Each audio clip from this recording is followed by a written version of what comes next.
What makes someone great? Society will give you many different answers to that question.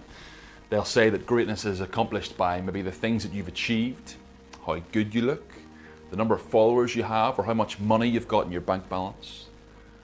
By those standards, very few of us, if we're honest, will ever become known as great. However, the good news of 1 Corinthians chapter 13 is that the Apostle Paul marks greatness by completely different standards. It's not by your achievements or how you look or your money in your bank account. Your greatness is truly achieved in God's eyes by your love. You might remember in chapter 12, the Apostle Paul spoke a lot about spiritual gifts. He spoke really to two categories of people, those who felt their gifts were inferior and those who felt that their gifts were superior. But in the very last line of that chapter, he said this: in spite of your gifts, let me show you a more excellent way. And now he's going to speak to that more excellent way in chapter 13, and that is speaking about love. That is what is ultimately important in your life. Your life ought to be marked by love. And so Paul's going to show us three things about love. The first thing he shows us is the priority of love in verses 1 to 3. Read them with me. Paul says this: if I speak in the tongues of men and of angels, but have not love, I am a noisy gong or clanging cymbal. And if I have prophetic powers and understand all mysteries and all knowledge, and if I have all faith so as to remove mountains, but have not love, I am nothing.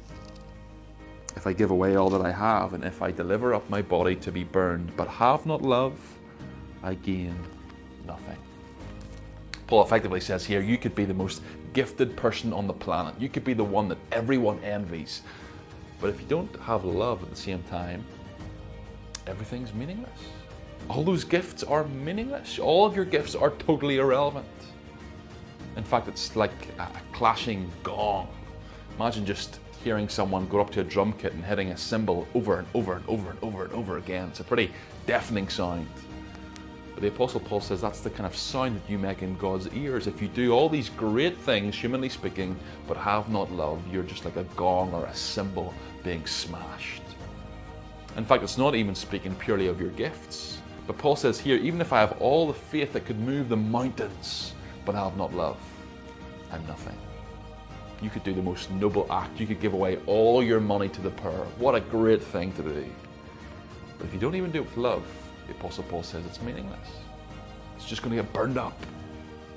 And so Paul firstly says about the priority of love. But the second thing he talks about is a picture of love. Look what he shows us from verse 4 to verse 7. Love is patient and kind. Love does not envy or boast. It is not arrogant or rude. It does not insist on its own way. It is not irritable or resentful. It does not rejoice at wrongdoing, but rejoices with the truth. Love bears all things, believes all things, hopes all things, and endures all things. Here's a passage you've probably heard read quite frequently at weddings. And that's not wrong, but probably the idea here, as Paul speaks to the Corinthians, is this is probably quite a rebuking tone. Paul says, you are totally missing the standard of what love should look like. You guys are fighting each other. You guys are falling out with each other. But here's what love does. It's not rude. It's not envy. It doesn't boast. It's not arrogant. It keeps no record of wrong. It's probably in the context of a rebuke. And Paul gives us this wonderful picture of love. But not just that. Notice thirdly and finally, he shows us the permanence of love. The permanence of love. Look from verse 8. Love never ends. As for prophecies, they will pass away. As for tongues, they will cease. As for knowledge, it will pass away. For we know in part and prophesy in part. But when the perfect comes, the partial will pass away. When I was a child, I spoke like a child. I thought like a child. I reasoned like a child.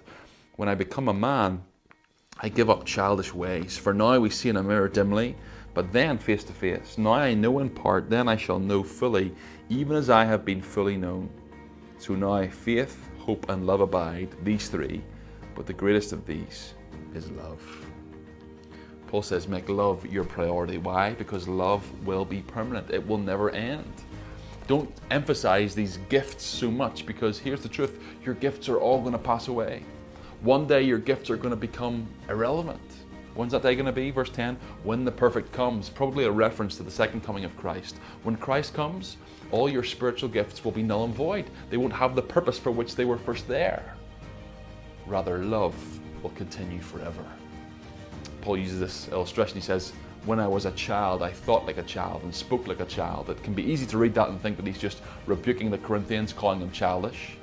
But I don't think that's what he's doing. I think he's actually comparing this age that we're living in now to the age to come when Christ returns. In this age, we're in the age where we're like children. We kind of see in part and we know in part. Just as a child lacks complete understanding and complete knowledge, so we lack complete knowledge and understanding in this age. But one day when Christ comes and we enter the new age, we will no longer be like children. We will know fully as we will be fully known, Paul says. Another way of giving that example is like a mirror. He says, now we see in a mirror dimly. It's a tough illustration for us to really understand, because in our day, mirrors are very accurate. We see an exact reflection of what we're like. But in Paul's day, mirrors were far less accurate. You could kind of dimly, faintly see your reflection. And Paul says that kind of dim, faint reflection that we see in one of those mirrors, that's like this age. But one day we will be fully known and we will fully see for what we truly are. One day we will fully know and have perfect knowledge and be able to fully understand what's really going on in this world. And so Paul's big idea is this: even your best gifts one day will pass away. So why not prioritize something of greater permanence, that being love? Here's your challenge for today. Do you invest more time in trying to develop your gifts or developing your love?